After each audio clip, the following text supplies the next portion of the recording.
दुई जन सन्यासी थिले, जणे गुरु ओ आउ जणे शिष्य। गुरु वृद्ध होई जाइथिले ओ शिष्य युवक थिले। दुहे भ्रमण करुथिले। सेमाने सबुबेले परमात्मांक गीत गाउथिले, भक्ति करुथिले ओ अन्य मानंकु मध्य प्रोत्साहित करुथिले। वर्षा दिनर समय थिला। नियम अनुसारे 8 मास भ्रमण करी वर्षा 4 मास सेमानंकु निज कुड़ियारे रहिबाकु पडुथिला। तेणु सेमाने निज कुड़ियाकु आसिले। घंच अरण्य मध्यरे एक नदी तटरे तांकर गोटे कुड़िया थिला। सेमाने जेतेबेले निज कुड़िया पाखरे पहुंचिले, सेमाने देखिबाकु पाइले जे तांकर कुड़ियार अधा छात उड़ी जाई एणे तेणे पड़िथिला।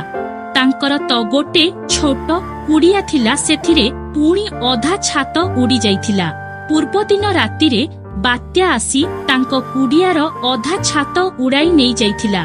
मुंड उपरे वर्षा आउ कुड़ियाटी मध्य जंगल मध्यरे थिला। तेणु एबे आउ किछि करा जाई परिबो नाही। एही सबु देखि युवक शिष्य क्रोधित होई गुरुंकु कहिला, मु तुमकु सबुबेले कहे एही परमात्मांक पूजा पाठ ध्यान आदि करी किछि लाभ नाही। एही सबु से परमात्मा पई होईछि। पापी मानंक महल सुरक्षित अछि, आउ आमर गोटी छोट कुड़िया थिला, किंतु ताकू मध्य आम ठारू नहीं गला। एही भली निर्दयी भगवानंक पाखरे प्रतिदिन मुंड नुआई किछि लाभ नाही।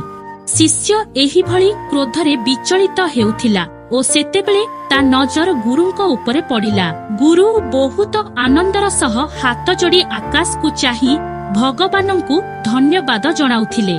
गुरुंक आखिरु परम संतुष्टिर अश्रु बहुथिला। आउ से आकाश को देखि कहुथिले, हे परमात्मा, सबु तुम कृपा प्रभु, तमे ही सुरक्षा देइथिब, नहेले बात्यार कण भरोसा से तो संपूर्ण कुड़ियाटी को भांगी देइथांता। निश्चय तुमे ही बात्या को अटकाई थिब, आउ कुड़ियार अधा छात को सुरक्षा देइथिब। बात्यार कण भरोसा से बहुत निर्दयी, हेले तुमे बड़ दयालु प्रभु, किछि नहेले मध्य अधा छात तो बंचेई देलो। एही सबु देखि शिष्य को बहुत क्रोध आसिला। तापरे सेमाने दुहे कुड़िया भितर को प्रवेश कले। देखिबाकु लागुथिला दुहे गोटिए कुड़ियारे प्रवेश करुथिले, किंतु वास्तवरे दुहे अलगा अलगा कुड़ियारे प्रवेश करुथिले। दुई भिन्न प्रकारर व्यक्ति, जणे संतुष्ट थिला बेले आउ जणे असंतुष्ट थिले।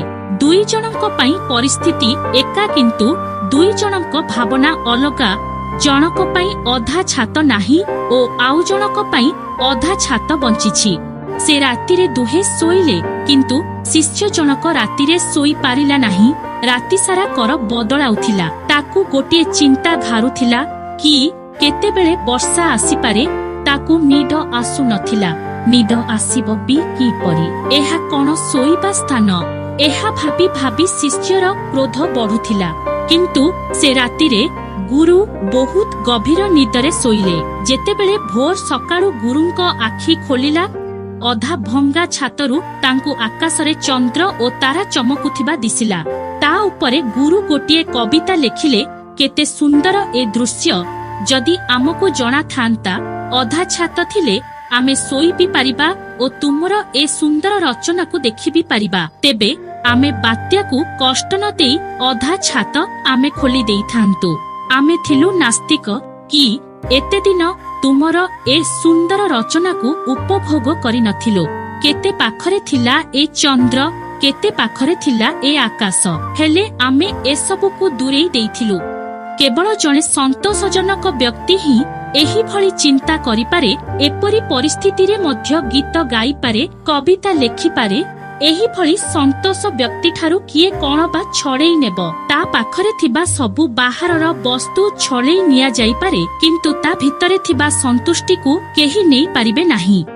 एथिरु आमे एहा सिखिलु जे सबु आम देखिबार नजरिया उपरे निर्भर करे कि आमे आम सह घटुथिबा घटना सबुकु किपरि देखि थाउ। जदि आम चिंताधारा नकारात्मक अटे, ताहेले भल परिस्थिति रे मध्य आमको नकारात्मकता ही दिसिबो।